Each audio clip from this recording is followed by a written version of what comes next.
Good day, everyone. I hope you are enjoying your weekend. The passing week was relatively muted for precious metals, but I will try to focus on key developments. Today is September 13th, 2020, and I'm going to cover gold, silver, and precious metals miners. Let's start with gold. This is a 2-hour gold spot chart. On a weekly basis, gold traded relatively flat, gaining 0.3% and closing at $1,940. Early this week, gold sold off to $1,908, once again successfully retesting the upper band of the triangle, and then advancing to $1,966. However, the rally faded and gold sold off towards the end of the week. Let's look at the gold from the longer term perspective and shift to a 5-hour chart.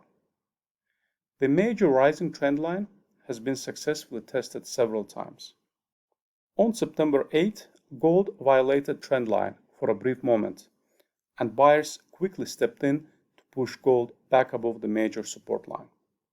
As such, September 8 breakdown can be classified as a false one. On Friday, yellow metal closed literally on the trend line. Gold at this point must hold above the major trend line. For the next week, I expect gold to solidify gains above the major rising trend line and finally clear $2,000 mark. Gold miners, GDX, added 0.7% on a weekly basis and closed at $41.16.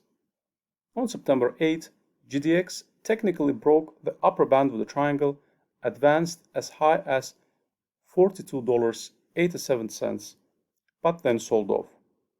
On Friday, GDX closed just on the upper band of the triangle. Technically, this qualifies for a breakout and retest, but we have to wait and see the price action next week.